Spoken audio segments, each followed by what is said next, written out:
안녕하세요. 저는 사람을 도구쯤으로 여기는 시댁과 남편을 버리고 새로운 삶을 살게 된 40대 초반의 평범한 여성이에요. 제가 결혼할 때만 해도 말이죠. 사람들이 모두 결혼 잘한다며 부러워했거든요. 그런데 어떤 집이든 까봐야 그 진가를 아는 법이더라고요. 다들 부러워하는 제 시댁이 사실은 그리 좋은 곳이 아니라는 걸 아무도 몰랐어요. 결혼 당사자인 저도 몰랐으니 말 다 한 거죠. 저는 대기업에서 근무하는 직원이었고 남편은 외국계 회사에 다니는 재원이었어요. 결혼은 가족끼리의 결합이라고 하잖아요. 사람들이 바라보는 저희 시부모의 모습은 평판이 좋고 인심이 좋은 사람들이었어요. 저도 당연히 그렇게 알고 있었죠. 그런데 결혼하고 나니 그렇게 사람 좋아 보이는 이들이 사람 괴롭히는 악마 같은 인간이라는 걸 알게 됐어요. 결혼을 했을 때부터 시모의 입버릇은 그거였어요. 아유, 걱정 마. 힘든 일은 서로 도와야지. 내가 가서 도와줄 테니 나만 믿어. 상황이 곤란하거나 절망적인 사람이 들으면 얼마나 안심이 되는 말인지 다들 아실 거예요. 그래서 저도 시모를 굉장히 좋은 사람으로 여겼어요. 따로 일을 하시는 건 아니었지만 사회생활을 많이 하는 사람이었어요. 제일 많이 하는 일이 봉사활동이었고 그 다음은 사교 모임, 그리고 가끔 운동을 하는 모임까지. 시모는 그렇게 사람들과 교류하는 것을 좋아했어요. 특히 사람을 많이 만나다 보면 서로 힘든 일이 있을 때마다 푸념도 하고 상담도 하고 그렇잖아요. 저희 시모는 그런 상담을 많이 들어주는 쪽이었어요. 그러면 시모는 버릇처럼 그 말을 하더라고요. 힘든 일은 서로 돕겠다. 내가 가서 도와주겠다. 이 말이요. 그리고 실제로도 주변 사람들에게 큰일이 생기거나 힘을 써야 할 일이 생기면 시모가 친구나 모임 사람들을 데리고 일을 도와주러 가기도 했어요. 결혼을 막 앞둔 며느리가 보기에 그런 시모가 얼마나 존경스러워 보였겠어요? 저도 그랬어요. 그래서 결혼을 할 때 사람들이 다들 그랬어요. 너 정말 시집 잘 가는 거야. 너희 시어머니가 얼마나 사람 좋은지, 봉사활동도 많이 하고 힘든 사람도 잘 돕고 말이지. 그런 분을 시어머니로 모실 수 있는 것도 너의 복이라면 복인 거야. 그래서 저도 복 받았다고 생각했어요. 결혼할 때까지만 해도요. 그런데 결혼 후 시모의 행동은 제가 생각하는 존경스러운 모습이 전혀 아니었어요. 제가 결혼을 하고 난 뒤에는 저를 노동력의 일환으로 생각하는 것 같았어요. 예, 이번 주 주말에 시간 되지? 이번에 고모네 잔치하는데 일할 사람이 없대. 네가 와서 좀 도와주면 좋겠어. 처음에는 이런 부탁이었어요. 시댁 행사다 보니 안 가는 것도 그렇고 가서 거들어드리는 것도 제가 해야 하는 일이라고 생각했어요. 그렇게 가족이 되는 거라고 믿었죠. 그런데 몇 번 가족 행사에 불려간 뒤로는 가족이 아닌 사람들의 행사에도 저를 불러내더군요. 오지랖이 넓은 건지 뭔지는 모르겠지만 사람들이 말하는 모든 일에 자기가 일하겠다며 나서는 걸 보면서 이제 그만 좀 하라고 소리라도 지르고 싶은 마음이었어요. 좋은 일 하는데 왜냐고요? 시모는 저를 불러서 일을 시켜놓고는 자기는 하하호호 사람들과 웃고 떠들며 즐기기만 했거든요. 게다가 그런 힘든 일을 하고 나서도 저한테 잘했다던가 고생했다는 말은 한마디도 한 적 없었어요. 어떤 때는 식사도 안 주고 부려먹는 일도 많았죠. 그래서 점점 시모의 부름에 거절하는 일이 많아졌어요. 다른 일정이 있어서 못 간다거나 갑작스레 일이 생겼다는 핑계를 댔죠. 그런데 남편이 제 스케줄을 알고 있으니 거짓말까지 하며 빼는 게 눈치가 보이더라고요. 그날도 그렇게 핑계를 대기 어려운 날이었어요. 시모가 전화가 왔더군요. 예, 너 이번 주말에 일 없다고 했지? 시간 좀 빼놔라. 아는 사람 집에 도배를 해야 하는데 도배할 사람이 없다잖니. 너랑 내가 가서 도와주고 오자고. 음식을 하거나 청소를 하는 게 아닌 너무도 전문적인 일에 저를 부르기에 저도 조심스레 한마디 했죠. 어머님, 도배는 저희가 가면 안 되는 거 아닐까요? 전문적인 기술이 필요한 일인데 저희가 갔다가 문제라도 생기면. 도배가 무슨 전문직이야? 그냥 붙이면 되는 일이지. 요즘에는 혼자서도 할 수 있도록 잘 나와. 그러니까 빠지지 말고 나와. 알았지? 그런데 그 도배한다는 집은 어느 분이에요? 아, 우리 사돈댁이야. 이번에 이사하면서 인테리어 비용이 너무 많이 나와서 걱정이라지 뭐니. 그래서 내가 가서 도배 정도는 도와준다고 했지. 그거는 붙이기만 하면 되는 거니까. 시모의 사돈댁에 저희 집과 시동생은 해당되지 않을 테고 신우의 시댁에서 부탁한 것 같았어요. 아니, 부탁이라는 말은 맞지 않았죠. 분명히 거기서는 가볍게 이야기했는데 또 시모가 오지랖 부려서 자기가 가겠다고 했을 거예요. 저는 이건 좀 아니라는 생각이 들었어요. 만약 신우의 집이었다면 뭐 우리 시댁 식구니까 나서줄 수도 있겠죠. 망쳐도 신우한테 잘 말하면 신우가 이해라도 해줄 테니까요. 그런데 신우의 시댁이라니 저한테 이보다 더 먼 관계는 있을 수 없었어요. 솔직하게 생판남이잖아요. 거절의 말을 꺼내고 싶었는데 시모가 전화를 탁 끊어버리더군요. 그래서 저는 소파에 늘어져 있는 남편에게 말했어요. 여보, 어머님이 이제는 아가씨 시댁에 도배 장판하는 것까지 도와주러 오래. 이게 맞아? 아니, 사돈이면 뭐든 조심해야 할 건데 그런 전문적인 일에 우리 같은 문외한을 쓰면 분명 문제가 생길 거라고. 그리고 내가 현장직도 아니고 사무직인 사람인데 그런 몸쓰는 일에 데려가서 일이 제대로 굴러갈지도 모르겠고. 그리고 무엇보다 가기 싫어. 당신이 어머님한테 좀 이야기해봐. 벌써 이게 몇 번째야? 주말마다 제대로 못 쉰 지 오래됐다고. 마음을 좀 곱게 써. 우리 엄마가 나쁜 일 같이 하지? 좋은 일이잖아. 누나도 도와주고 서로 돕는 거지. 그리고 뭐든 정성이 중요한 법이야. 가서 거들어줬다는 것만으로도 다들 좋아하실 거야. 마음을 곱게 쓰고 나쁘게 쓰고 할 문제가 아니지. 도대체 몇 번째야? 나는 하기 싫어. 그리고 우리가 그렇게 한다고 누가 알아주기는 해? 다들 어머님 칭찬만 하고 우리는 그냥 일용직 노동자 취급이잖아. 그리고 좋은 일이라기보다는 점점 친한 분들 일 도와주는 것 뿐이잖아. 보람도 없고 그냥 힘들기만 하다고. 제 말에 남편이 저를 한심스럽게 쳐다보더니 짜증을 확 내더군요. 그래서 가기 싫다는 거야? 어떻게 며느리가 돼서 그 정도도 못 해드려? 당신 그것밖에 안 되는 사람이었어? 그것밖에 안 되는 사람이 뭔데? 남 일 도와주다가 내일 못하게 생겼는데 그게 왜 내가 욕먹을 짓이야? 그리고 세상의 며느리들은 전부 시모가 받아온 일에 다 차출되어 나가야 하니? 며느리가 노동력으로 인정되던 건 옛날 일이야. 내가 돈을 못 벌어? 집안일을 못해? 애를 못 낳았어? 남들 하는 만큼 하고 더 하고 있는데 너는 이런 나한테 또 일 시키고 싶어? 말이 통하지를 않네. 그럼 일이라고 생각하지 말고 가족끼리 교류라고 생각해. 그러면 일하기 더 쉽겠지. 남편놈 말에 화가 확 나더라고요. 이게 자기 일 아니라고 아주 아무 말이나 짓거리더라니까요. 그렇게 도배일을 하러 가서 결국 고생이라는 고생은 다 하고 왔어요. 그 다음 날은 팔을 못 움직일 정도로 근육통이 왔고 몸살에 걸릴 정도였거든요. 게다가 전문가가 아무리 알려줘도 기술이 없으니 얼마나 허술하게 붙였겠어요. 그게 제 눈에도 보이더라고요. 도와주면서도 저는 걱정부터 됐는데 정작 시모는 태연자약하게 사돈 어른과 대화 나누고 있더군요. 그래서 열심히 하지 않았어요. 그냥 제가 많이 힘들지 않을 정도로만 했어요. 왜 힘내야 하는지도 모르겠고 잘한다고 떡 하나 더 줄 거 아니라는 걸 아니까요.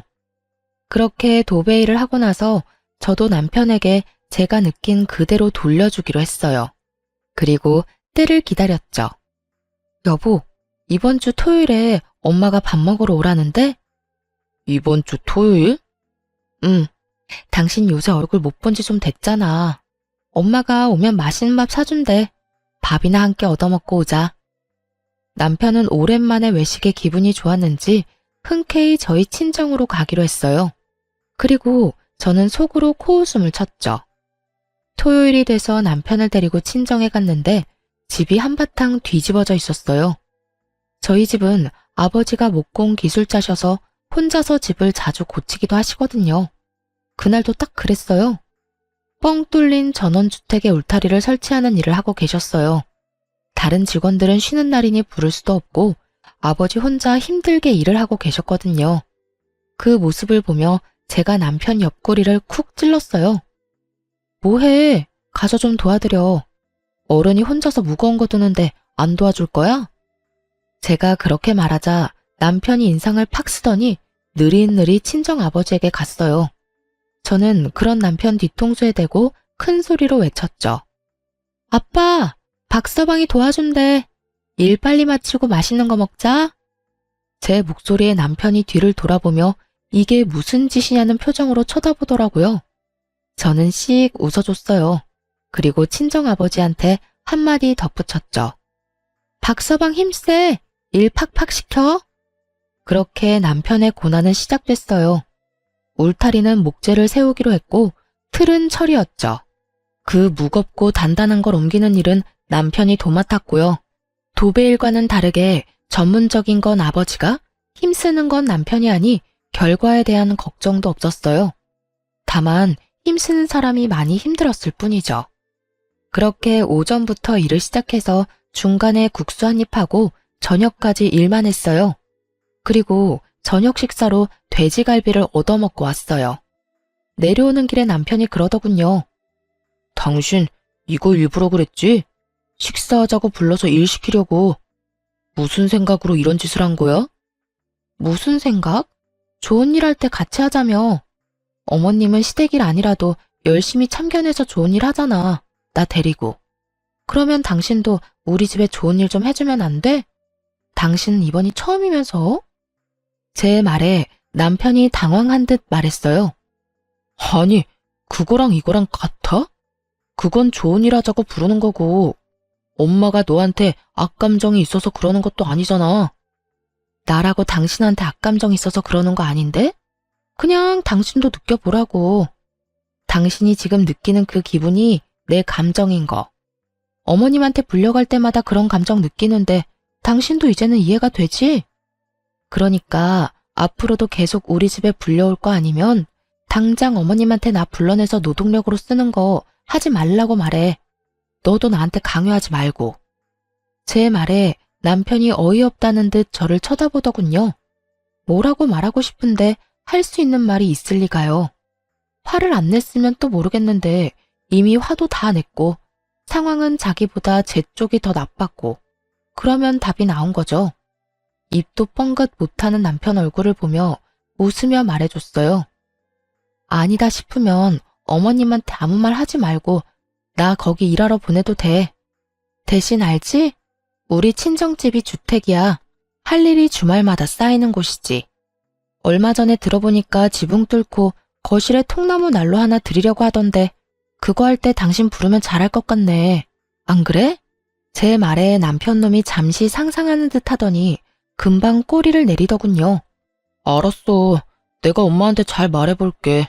대신 너도 앞으로 이런 일 자제해. 쉬는 날 쉬지도 못하고 이게 무슨 봉변이야? 내 말이 쉬는 날 쉬지도 못하고 어머님한테 도대체 몇 달을 불려갔어? 당신이 생각해도 너무한 거 맞지? 제 말에 남편이 또 한숨을 쉬며 입을 꾹 다물었어요. 입을 열면 열수록 손해라는 걸 알고 나니 더 이상 아무 말 없더라고요. 그러게 이런 조치를 취하기 전에 알아서 잘했어야죠. 그런데 남편이 난감한 얼굴로 중얼거리더라고요. 근데 엄마한테 어떻게 이야기하지? 말 꺼내자마자 난리 날 건데. 그래서 안 할 거냐는 식으로 째려보니 남편이 급히 변명하듯 말하더군요. 아니, 나한테만 그러는 게 아니라 당신한테도 뭐라고 할까봐 그러지. 그런 고민은 며칠 뒤에 쏙 사라져버렸어요. 남편이 좀 더 쉽게 이야기할 수 있는 상황이 만들어졌거든요. 시댁 모임 자리에서 신우가 씩씩거리며 들어와서는 시모에게 한바탕 퍼부은 거예요. 엄마, 앞으로 우리 집안일에 뭐 해주겠다고 나서지 마. 내가 엄마 때문에 얼마나 쓴소리 들었는지 알기나 해? 게다가 돈도 2배로 들고. 응? 그게 무슨 소리야? 무슨 쓴소리를 들어? 엄마가 도배 도와줬잖아. 그때 하고 나서 그 방만 도배가 다 울고 풀자국도 보이고 몰딩에 흠집까지 나서 시어머니가 나한테 괜히 사돈댁에 맡겨서 말도 못하고 이게 무슨 일이냐고 하셨어. 아니, 전문가가 하라는 대로 했으면 다 잘 된다며. 그거 그냥 가서 붙이면 그만이라며? 돈 아끼려다가 이게 뭐야? 시모가 저를 돌아보면서 묻더군요. 너 하라는 대로 안 했니? 왜 저런 소리가 나와? 저야말로 황당했어요. 그걸 왜 저한테 묻는지. 어머님, 제가 미리 말씀드렸잖아요. 기술자도 아닌데 잘못하면 욕 얻어먹는다고요. 전문 인력도 아니니 문제 생기는 것도 당연하고요. 게다가 도배장판은 이삿짐 들어와 버리면 고치기도 쉽지 않아서 하자가 생기면 제일 번거롭기도 하고요. 상식적인 거죠. 너 일하기 싫어서 일부러 그런 거야? 그런 거면 미리 말해. 엄마, 그만해요. 와이프 사무직이야. 손재주가 그렇게 좋은 사람도 아니고. 그런 사람 불러다가 일 시키는 것도 상식적으로 생각하면 좀 아니지. 그리고 이 사람 생각도 좀 해요. 추궁할 게 아니라. 일해주고 욕 얻어먹는 것만큼 기분 나쁜 일이 어딨어요? 그것도 원해서 한 일도 아니고 시켜서 한 일인데. 뭐? 며느라가, 너도 그렇게 생각하니? 너도 원해서 한 일이 아니라서 열받아? 기분 나빠? 그래서 다 망쳐놨어? 어머님, 일부러 망치려고 한 게 아니라 열심히 했는데도 망한 거예요. 그리고 남한테 인심을 쓰시고 싶으시면 제대로 인심을 쓰셔야죠. 저 같은 초짜 데리고 다니면서 인심 쓰니까 결국 이렇게 문제가 생기는 거잖아요. 그러니까 앞으로는 저 말고 전문가를 데리고 다니세요. 그러면 이런 일도 없을 거예요. 제 말에 시모 얼굴이 부글부글 하더군요. 하지만 틀린 말은 아니었으니 뭐라 말도 못했어요. 게다가 신우가 거기에 확인 사살까지 했거든요. 엄마, 제발 오지랖 좀 부리지 마. 내가 욕먹는 건 어떻게든 참아도 돈 2배로 드는 건 못 참거든? 엄마가 이번에 도배며 장판 다 망하게 만드는 바람에 결국 새 업자 불러서 새로 해야 했어. 짐도 다 옮겨야 했고. 제발 상식적으로 생각하고 행동해. 그렇게 딸과 아들에게 한 소리 듣고서야 시모는 더 이상 저를 불러내지 않았어요. 속 편했죠. 결혼하고 몇 달 만에 편히 쉬는 주말이 이어졌으니까요. 그런데 시모의 문제를 해결했더니 이번에는 시부가 말썽을 피웠어요. 시모는 저를 노동력으로 봤지만 시부는 저를 통장으로 봤거든요. 시부도 시모와 비슷한 사람이었어요. 선심을 쓰고 싶은 사람, 그리고 그걸로 생색을 내며 다른 사람의 존경을 받는 걸 좋아하는 사람. 딱 그런 유형의 사람이었죠. 그런데 시부도 시모랑 똑같은 생각을 가지고 있더라고요. 남의 돈으로 인심 쓰고 자기는 존경받고 싶은 거요. 재주는 곰이 넘고 돈은 주인이 받는다는 말을 그대로 보여주는 사람들이었어요. 시부는 주위 사람들에게 명망 있는 사람처럼 떠받들어지고는 했는데 그게 모두 시부의 선심 때문이었어요. 주변에서 금전적인 도움을 요청하면 거절하는 법이 없었어요. 무턱대고 도와주겠다고 말부터 꺼내놓고 나중에 남편에게 돈을 빌려달라고 말하곤 했거든요. 남편도 모아놓은 돈이 없으니 매번 저한테 부탁을 하기 일쑤였고 저는 그런 남편에게 꼭 갚아야 한다고 말하고 빌려줬어요. 그래서 저는 솔직한 말로 강 건너 불구경 중이었죠. 돈을 빌려간 건 남편이라고 속 편히 생각했거든요. 그런데 시동생의 결혼을 앞두고 결혼할 여자와 함께 집에 왔을 때 일이 터졌어요. 아버지, 저희 신혼집 보고 있는데 돈이 좀 모자라요. 아버지가 좀 도와주시면 안 될까요? 그래? 얼마 정도 모자라냐? 5천만 원 정도 모자라요. 그래, 알았다. 또 시부의 고질병이 도졌다 싶었어요. 당장 5천만 원이 어디서 나서 도와준다고 저렇게 호언장담하나 싶었죠. 남편에게 이야기해봐야 돈 나올 구석이 없다는 걸 저는 알고 있었거든요. 그래서 당연히 남편한테 빌릴 거라고는 생각도 안 하고 있었죠. 그런데 시부가 갑자기 남편에게 묻더군요. 너 돈 있지? 동생 결혼한다는데 형이 그 정도쯤 해줄 수 있을 거라 생각한다. 돈 좀 마련해봐. 어이가 없었어요. 여태껏 시부가 빌려간 돈만 해도 3천만 원이 넘었어요. 그렇게 저희 돈 가져가서 다른 사람에게 선심 쓰면 갚는 사람은 그 절반도 안 됐죠. 게다가 시부는 빌려준 돈을 돌려받으면 그대로 자기 주머니에 넣어버리기도 했고요. 그런데 또 5천만 원이나 되는 큰 돈을 마련하라고 하니 제가 더 속이 답답해서 한마디 했어요. 아버님, 요새 누가 원하는 대로 집 사서 들어가요. 버는 만큼 형편만큼 해서 가는 거죠. 저희 결혼할 때는 월세부터 시작한 거 잊으셨어요? 결혼할 때 이야기 꺼내면 화가 나기는 했지만 말을 안 할 수가 없었어요. 우리는 결혼할 때 지원받은 거 하나도 없는데 갑자기 시동생만 지원해주겠다는 것도 열받았고 그 지원조차도 우리 돈에서 빼내가겠다는 것도 열받았죠. 아니 그럼 애가 곤란하다는데 너희는 형님이 돼서는 아무것도 못 해주겠다는 거냐? 저희가 도와달라고 했을 때 아버님이 그러셨죠? 돈 맡겨놨냐고요. 저희 입장도 그래요. 저희한테 돈 맡겨주신 것도 없으면서 왜 자꾸 돈 내놓으라고 난리세요? 내가 언제 돈 내놓으라고 했어? 동생 도와주라고 했지. 그 말이 그 말이잖아요. 도움을 주고 싶어도 돈이 있어야 도와주죠. 이 사람한테 돈이 있는 줄 아세요? 여태 아버님이 빌려가신 돈도 못 받아서 저희도 허덕이고 있어요. 그런 저희한테 또 돈 마련해서 도련님 도와주라는 건 너무하잖아요. 제 목소리가 커지니 순간 집안이 조용해졌어요. 솔직히 저도 이렇게까지 하고 싶은 마음은 없었지만 필사적이었어요. 지금 이야기하지 않으면 말을 꺼낼 타이밍을 못 찾을 것 같았거든요. 시부가 심기가 불편한 얼굴로 저를 노려보더군요. 그때 갑자기 남편이 나섰어요. 아버지, 돈 마련할게요. 그러니까 그만하세요. 당신도 그만해.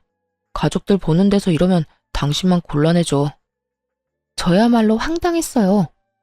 당신 미쳤어? 당신이 무슨 돈이 있어서 그런 말을 해? 여태껏 당신이 낸 돈도 어마어마해. 거기에 5천만 원이나 되는 목돈도 또 추가할 거야? 그러면 우리는 언제 전세 탈출해? 나중에 집에 가서 이야기해. 남편은 저를 달래서 시댁에서 나왔어요. 시부모들이 저를 날카롭게 째려봤지만 저도 같이 째려봐줬어요. 집에 돌아와서 제가 남편을 추궁했어요. 당신 도대체 무슨 생각으로 돈 마련하겠다고 한 거야? 당신이 돈이 어디 있어서 여태껏 아버님한테 다 뜯긴 거 아니었어? 저는 남편이 저 몰래 모아놓은 돈이라도 있나 하는 생각을 했어요. 그게 아니면 저렇게 돈 마련해주겠다는 말이 나올 리 없잖아요. 그렇다고 동생네 집을 마련해주려고 우리가 대출을 받을 것도 아니고. 그런데 남편의 생각은 제 상상을 초월하더군요. 당신 얼마 전에 받은 유산 있잖아. 그거 6천만 원 정도 되지 않나? 그걸로 쓰면 되지. 너무 그렇게 열내지 마. 그 이야기에 가라앉았던 화가 순식간에 폭발하고 저도 모르게 쌍욕을 입에 담고 있더군요. 미쳤어? 정신 나갔니? 돌았냐고. 우리 아버지 돌아가시고 받은 유산을 네 동생 집 사는데 보태라고? 왜 이렇게 흥분해? 그럼 그 돈 뒀다 뭐 할 건데? 이참에 동생 좀 도와주면 뭐가 덧나? 와, 너무 어이가 없으니까 말도 안 나오네. 뒀다 뭐 하냐고? 근데 그거 내 돈이잖아. 내 허락은 맞고 약속을 하던지 말던지 해야 할 거 아니야. 어차피 당신 줄 거잖아. 아버지가 해달라는데 그럼 무시할 거야? 그래, 무시할 거야. 내가 그 돈을 왜 줘? 네 돈이야? 나는 절대 못 주니까 이번 일 네가 알아서 처리해. 그리고 내가 당신한테 빌려준 돈들, 그 돈도 다 받아와. 이성적으로 생각해. 지금 당장 그 돈을 어떻게 가져와? 상식적으로 말이 안 되잖아. 그럼 장인어른 죽고 나서 받은 유산으로 시동생 집 사는데 보탠다는 건 상식적으로 말이 되는 이야기야? 생각할수록 열받네. 우리 그냥 이혼할까? 내가 아무리 생각해도 이해가 안 가서 그래. 너는 화가 안 나? 네 돈으로 선심 쓰고 아무도 알아주지도 못하는데 화도 안 나? 그렇게 생각하지 마. 아버지 체면 생각해서 해주는 거잖아. 그리고 내가 해드리고 싶어서 해드리는 건데 그게 뭐가 나빠? 호구도 이런 호구가 없더라고요. 솔직히 이번 건은 선을 넘었다고 생각했고 저도 양보할 생각은 요만큼도 없었어요. 우리 이혼하자. 당신 생각에 내가 따라가지를 못하겠어. 너랑 같이 살면 순식간에 빈털털이 될 것 같으니까 우리 이제 그만하자. 제 이혼 요구에 남편은 아무렇지 않다는 듯 자리에서 일어나며 이야기하더라고요. 당신 지금 너무 흥분했어. 일단 진정하고 다음에 이야기해. 이혼은 무슨 이혼이야, 이런 일로. 명백히 회피하는 반응이었어요.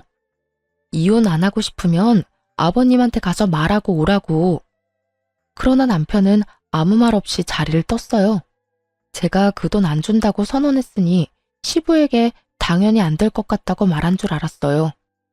그런데 시부가 저만 시댁에 오라고 하더군요. 분명 돈을 못 준다는 남편이 말을 했기 때문에 시부가 저만 부른 거라고 생각했어요. 마음 단단히 먹고 갔는데 시부가 뜬금없는 말을 하더군요. 왜 다들 이렇게 연락이 없어? 막내 집 계약했는데 돈은 어떻게 됐냐? 잔금 치르는 날짜 알려줄 테니 그 전에 돈 붙이거라. 아버님, 그이가 돈 안 된다고 말 안 했어요? 무슨 소리야? 연락이 없어서 당연히 될 거라고 생각하고 있었는데. 설마 이대로 돈 안 줄 참이냐? 그럼 막내 신혼집은 어떻게 할 거야? 이미 계약까지 했는데. 그거야말로 제가 알 바가 아니죠? 계약을 하든 뭘 하든 저는 이미 안 된다고 이야기했으니 남은 건 남편이랑 이야기하세요. 그리고 이렇게 됐으니 먼저 말씀드릴게요. 제가 분명 남편한테 그 돈 못 준다고 아버님한테 바로 이야기하라고 했거든요. 이야기 안 하면 이혼하자고까지 말했어요. 그런데 말을 안 했네요. 저희 이혼하면 아버님이 여태까지 남편한테 받아간 돈 다 돌려주셔야 돼요. 아버님이 가져다가 다른 사람들 도와주겠답시고 펑펑 뿌린 돈들 전부 다 제 돈이거든요. 악에 바친 것처럼 말하는 제 말에 시부가 제대로 된 답도 못하고 어리둥절해 하더군요. 그 돈이 왜 네 돈이야? 아버님이 가져가는 돈이 하늘에서 떨어지는 줄 알았어요. 남편이 자기 돈 모자라다고 저한테 빌려갔어요. 차용증까지 확실하게 작성해놓고. 이게 다 무슨 말이야? 그 돈이 우리 아들 돈이 아니라 네 돈이었다고? 네, 차용증까지 쓰고 빌려간 돈이요. 시부가 믿지 못하겠는지 남편에게 전화해서 얼른 시댁으로 오라고 했어요. 남편이 헐레벌떡 뛰어들어오고 시부와 함께 있는 제 얼굴을 보고 살짝 놀라더군요. 그런데 남편이 혼자 온 게 아니라 시동생과 함께 들어왔어요. 형, 진짜 그러는 거 아니야. 해주겠다 해놓고 입 싹 닦는 게 어딨어? 그리고 형수님도 너무한 건 마찬가지예요. 형이 돈 해주겠다고 했는데 왜 안 된다고 퇴짜를 놔요? 형이 벌어서 형이 쓴다는데 형수가 왜 난리냐고요? 돈 있다면서요. 그런데 왜 못 준다는 거예요? 왜? 지금 저한테 어떤 말을 하고 있는지 생각은 하고 입방정 떨고 있어요? 뭐라고요? 돈이 그렇게 필요하면 도련님 부모님 돌아가신 뒤에 그 유산으로 집 사세요. 이렇게 말하면 도련님은 기분이 좋아요? 도련님이 말하는 그 있다는 돈, 제 아버지 돌아가시고 받은 유산이거든요? 친정아버지가 죽고 나서 받은 유산을 제가 왜 도련님한테 써야 하죠? 제 말에 집안에 있는 모두가 꿀먹은 벙어리처럼 아무 말도 못하고 서로 눈치만 보더군요. 그 돈 뒀다 뭐에 쓰냐는 남편보다는 그나마 정상적인 반응이었죠. 여보, 진정해. 왜 여기까지 와서 이래? 나랑 이야기하자니까. 일단 진정하고. 뭘 진정해? 나 당신이랑 이혼하겠다고. 여기 내가 오고 싶어서 온 줄 알아? 아버님이 왜 돈 안 주냐고 잔금 치르는 날까지 돈 붙이라는 말 하려고 날 여기에 부른 거라고. 이 호구 상호구야. 나 너랑 결혼 생활 유지할 생각 없으니까 내 몸에 손대지 마. 그래도 이혼이라는 말 쉽게 내뱉지 마. 난 당신이랑 이혼할 생각 없다니까. 그럼 나한테 사과하고 아버님한테 그 돈 못 준다고 이야기하라고 했잖아. 내 말 다 무시하면서 나하고 이혼을 안 하겠다는 심보는 무슨 심보야? 남편이 왜 이혼을 안 하려는 건지 대충 짐작은 갔어요. 이혼을 하려면 저한테 빌린 돈도 다 갚아야 했고 제가 벌 돈이 아까웠던 건지도 모르죠. 어떻게든 떼어내고 싶었던 저는 남편에게 거짓말을 하기로 했어요. 그래, 그럼 이혼하지 말고 같이 살자. 잘 됐네. 안 그래도 나 그 유산 다 쓰고 없거든. 당신이 그 말 했을 때 너무 화나서 명품 가방 비싼 거 해외 직구로 구매해놨어. 오는데 3주 걸린다더라. 그리고 당신한테 속이고 있었는데 나 퇴사까지 했어. 내일부터 일 안 가. 돈 버는 거 없으니까 당신이 이제 나 먹여 살리면 되겠네. 제가 배째라식으로 나오니 이번에는 남편이 눈에 띄게 당황하더군요. 설마 진짜로 퇴사했어? 당신 거기서 받는 연봉이 얼만데 거기를 그만둬. 그리고 명품 가방? 당신 생각이 있는 거야? 그 돈을 다 쓰면 어떡해. 내가 그 돈 안 쓰면 너희 집에 다 뺏기게 생겼는데 안 쓰고 배겨? 나를 여기까지 몰아붙인 게 너야. 내 탓하기 전에 네 행실부터 돌아봐. 내가 이런 미친 짓이라도 안 했으면 어떻게든 우리 아버지 유산 너희 집에 갖다 바치지 못해서 안달이 났겠지. 안 그래? 제 말에 남편이 이마를 짚으며 탄식을 하더군요. 거짓말이지. 퇴사했다는 거 거짓말이지. 내일부터 두 눈으로 확인하면 되겠네. 태연스럽게 말하는 저를 의심의 눈초리로 바라보던 남편이 일단 집에 돌아가자며 저를 데리고 나왔어요. 뒤에서 시부와 시동생이 돈 어떡할 거냐고 소리치자 남편이 꽥 소리를 지르더군요. 지금 상황 심각한 거 안 보여요? 그리고 너 돈 필요하면 대출을 받든지 처갓집 가서 부탁을 하든지 네가 알아서 해. 형한테 기댈 생각하지 말고. 제가 땡전 한 푼 없이 퇴사까지 해서 돈도 못 벌 상태라고 생각했는지 남편 놈은 여태껏 어떻게든 돈 마련해 주려던 자기 동생에게 매우 냉정하게 거절하더군요. 그 모습을 보니 이혼에 대한 마음이 확실하게 섰어요. 이 남자도 자기 부모님이랑 똑같은 인간이구나 싶었거든요. 자기 돈으로는 아무것도 해줄 생각 없고 그저 마누라 버는 돈으로 생색내면서 인심 쓰고 싶은 인간이란 걸 고스란히 보여줬잖아요. 어떻게 하는 짓이 모두 똑같은 건지. 그렇게 집으로 돌아온 저는 남편 몰래 직장에 연락해서 이번 달 말에 사용하기로 했던 리프레시 연차 2주를 내일부터 당장 쓰게 해달라고 부탁했어요. 그렇게 그 다음 날부터 진짜로 회사 출근을 하지 않았어요. 하루 이틀 정도는 연차라도 쓴 거 아닌가 의심하던 남편이 의심을 거둔 날은 연차 쓴 지 3일째 되는 날이었죠. 제가 그날 이력서를 컴퓨터로 작성하고 있었거든요. 그 전날에는 증명사진을 찍고 왔고요. 부지런히 각종 자격증 사본을 준비하고 자기소개서를 작성하는 저를 보더니 남편이 정말 제가 그만뒀다고 확신을 한 모양이었어요. 그날 저녁에 저한테 와서 그러더군요. 당신 진짜 일 그만뒀어? 그러면 퇴직금은? 퇴직금도 다 썼어? 퇴직금 아직 나오려면 멀었지만 그거 나오면 차부터 살 거야. 여태껏 차 없이 다녔잖아. 당신이랑 이혼하고 나면 차라도 있어야 내 맘대로 가고 싶은 곳 갈 수 있을 것 같아서 돈 나오면 바로 살 거야. 제 말에 남편이 머리를 벅벅 긁더군요. 이혼하자고 했지? 그래, 이혼하자. 그게 좋겠어. 당신처럼 책임감 없는 사람하고 사느니 그냥 이혼하는 게 나을 것 같아. 이혼은 협의 이혼할 거지? 협의 이혼 조건만 가능하면 그것도 괜찮지. 어차피 우리 둘 다 돈 없는 거 마찬가지고 전세금은 반반 내서 들어왔으니까 각자 낸 만큼 나눠 가지면 되겠네. 그리고 당신이 나한테 빌려간 돈 3천만 원. 그만큼 당신 몫에서 뺏어줄 거야. 계산 깔끔하지? 제 말에 남편 놈이 한숨을 계속 내쉬더라고요. 그거 살면서 시아버지한테 용돈 줬다고 생각하면 안 돼. 굳이 그걸 갚을 필요가 있냐고. 그렇지 않아도 돈 없어 죽겠구만. 솔직히 내가 쓴 돈도 아니잖아. 나는 그저 중간에서 빌려만 줬을 뿐이고. 나도 돈 없는 건 마찬가지야. 그러면 소송하던가. 난 뭘 해도 상관없으니까 당신이 정해. 이혼 소송하면 나는 당신이랑 시댁이 나한테 어떤 짓 저질렀는지 싹 다 이야기할 거야. 증거도 수북히 쌓여있거든. 원하는 대로 해.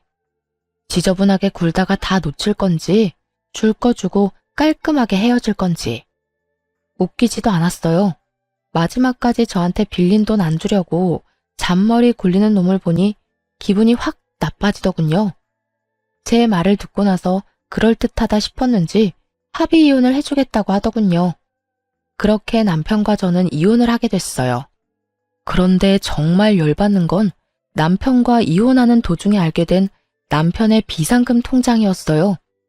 3천만 원이나 되는 돈을 모아놨으면서 저한테 돈 없다고 빌려달라고 하던 남편놈을 생각하니 속이 부글부글 끓더라고요. 그래서 저도 참지 않았어요. 이미 이혼하고 남이 된 시동생에게 전화를 했죠. 무슨 일로 전화하셨어요? 볼일 다 보신 거 아닌가? 삐딱하게 말하는 시동생에게 제가 말했죠. 형이 집 먼저 다 빼갔는데 통장이 하나 있더라고요. 안 쓰는 통장인가 싶었는데 통장 정리해보니 그 안에 3천만 원이나 들어가 있던데요. 작년에 이미 그 돈 모아놨던데 그쪽 형한테 전해주라고요. 전 그 인간 꼴도 보기 싫거든요. 이만큼 뒷돈 차놓고 동생한테 주기 싫어서 장인어른 유산 탐내는 인간이라니 정이 다 떨어지네요. 제 말을 듣고 있던 시동생이 부들부들 떨며 되묻는 걸 보며 저는 속으로 박수를 쳤죠. 형 통장에 돈이 그만큼 들어있었어요? 형 진짜 너무하네. 돈이 그만큼 있으면서 없다고 그 난리를 쳐? 우와, 알겠어요. 통장 들고 저희 본가로 오세요. 그렇게 제가 통장을 들고 그 집을 찾아갔죠. 갔더니 이미 시부, 남편, 시동생 셋이 모여 앉아있더군요. 제가 통장을 꺼내 시동생에게 넘기자 전 남편이 눈에 띄게 당황하며 소리쳤어요. 야, 그걸 네가 왜 가져가? 그거 내 거잖아. 그러니까 형 돈이 이렇게나 있으면서 없다고 나한테 우는 소리 했더라? 이게 말이나 돼? 형수 돈으로 나한테 선심 쓰는 건 괜찮고 형 돈으로 나한테 잘해줄 생각은 없었어? 우와, 진짜 뻔뻔하다. 네가 뻔뻔하다고 할 자격은 있어? 네 힘으로 신혼집 마련 못해서 가족들한테 손 벌리는 주제에 뭐 잘났다고 네가 날 욕해?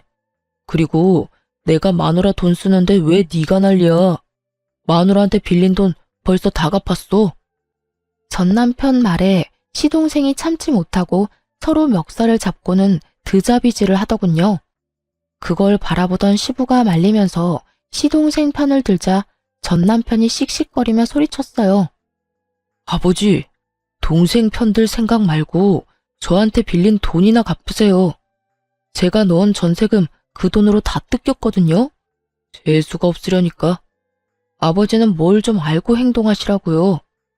여태까지 돈 펑펑 쓰면서 살았던 게 누구 덕분인데 내가 아니었으면 아버지가 동네에서 그렇게 좋은 사람으로 소문이나 날 수 있었겠냐고요.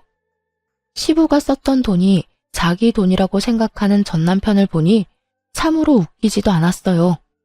저번에 제가 시부가 빌려간 돈 내놓으라고 말할 땐 그것도 이해 못하냐고 어련히 때 되면 주겠지라며 빈정거리기만 하던 전 남편은 자기 돈 뜯기게 생겼으니 아주 빚쟁이처럼 깐깐하게 굴더군요.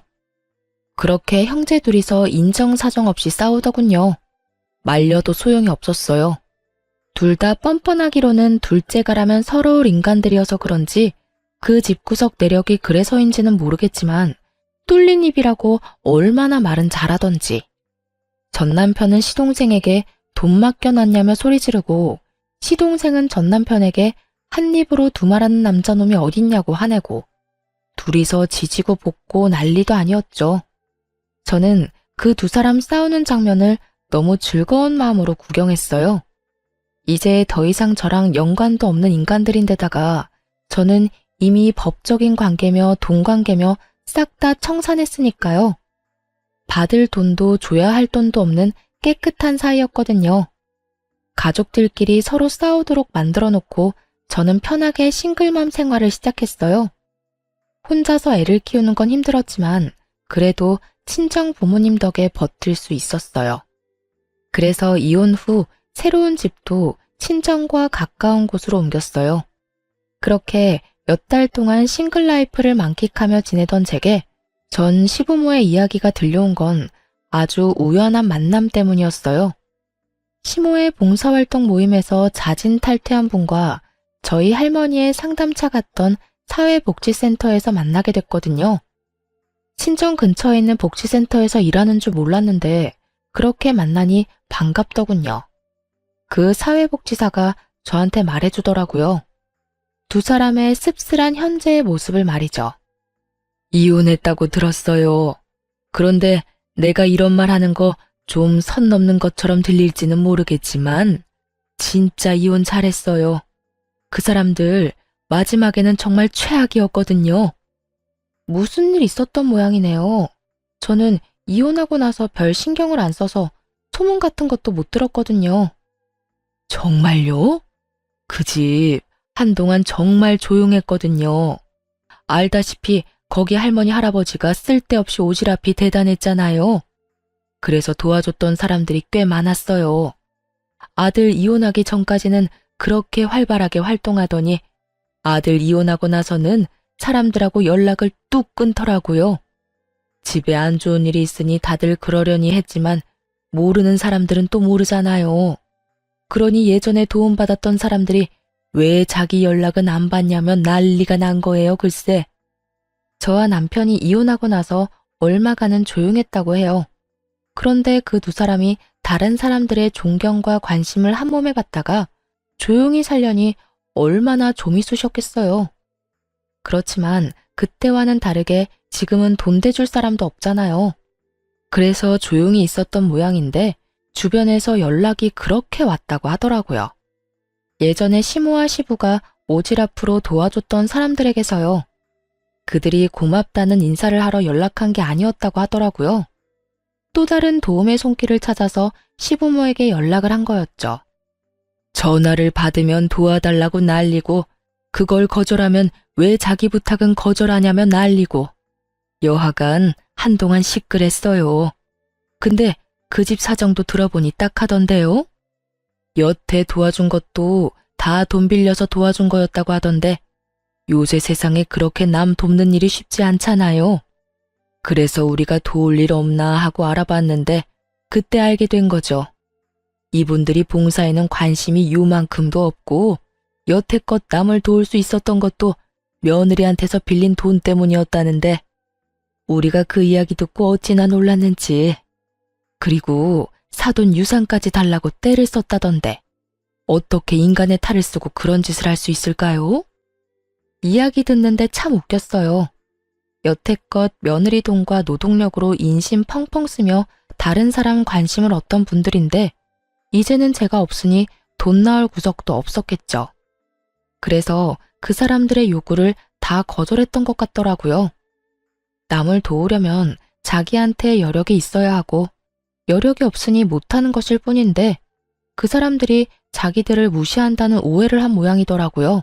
그때야 어디서든 돈을 마련할 수 있었겠지만 지금은 전 남편과 시부 사이도 틀어져서 돈은 구경도 못한다는 말을 들었었거든요. 그러니 평소라면 도와줬을 사람들을 못 도와주게 됐고 그걸 또 동정 여론을 만들어 보려고 했는데 결국 까서 보니 다 자기들이 뿌린 씨앗이었다는 걸 다른 사람들이 알게 된 거죠. 어쨌든 우리가 그 사실을 알고 얼마나 놀랐는지 당장 그 사람들하고 거리 두고 빠져나왔죠. 그랬더니 그 집 어른들한테 도움을 받았던 사람들이 모조리 그 집에 찾아와서 그때 해줬던 게 모자라니 더 해달라고 적반하장으로 요구하고 나서더라고요. 사람이라는 게 참 간사해요. 호의를 베풀면 그게 권리인 줄 아는 사람도 있거든요. 결국 그 때문에 크게 놀라서는 집 문을 걸어 잠그고 지금까지 왕래를 안 한다고 들었어요. 그 이야기를 듣는데 코웃음이 다 나더라고요. 자기 것이 아닌 것을 나누면서 그 모든 관심과 영광을 차지하려고 한 걸 보면 욕심이 끝도 없는 사람들이기도 하죠. 뭐 그러다가 지금처럼 험한 꼴 당하고 있는 거긴 하지만요. 이야기를 들으며 속으로 몇 번이나 그때 이혼한 게 천만다행이라며 가슴을 쓸어내렸어요. 만약 제가 더 어리숙한 사람이었다면 지금도 영문도 모른 채 시부와 시모에게 노동력과 돈을 착취당하고 있었을 테니까요. 그 지옥에서 잘 빠져나온 저는 여전히 다니던 대기업에서 일하며 아이를 열심히 키우고 있어요. 전 남편이 일 그만둔 거 거짓말이었냐며 성질을 냈지만 지금에 와서 그놈이 할 수 있는 게 뭐가 있겠어요. 이제 와서 후회하며 성질 내봤자 바뀌는 건 아무것도 없어요. 그걸 그놈도 알고 있으니 성질만 내고 말더라고요. 싸움에 진 개가 성질만 내며 돌아가는 꼴을 보니 기분은 나쁘지 않더군요. 여러분, 남들이 부러워하는 삶이라는 게 좋은 것만은 아니에요. 그 이면에는 우리가 생각지 못하는 더러운 면들이 더 많을지도 몰라요. 그러니 결혼은 신중하게 하세요. 너무 잘난 것도 아니고 너무 못난 것도 아닌 어중간한 사람이더라도 평범하기만 하다면야 속 썩이고 살 일 없을 테니까요. 이상 저의 속 터지는 대화 한 장의 연속이었던 결혼 생활에 대해 지금까지 들어주셔서 너무 감사해요. 저는 즐겁게 읽어주셨으면 그걸로 좋아요. 당시에는 고통이었지만 지금은 저에게도 쌤통인 일이거든요. 그럼 오늘도 즐거운 하루 보내세요.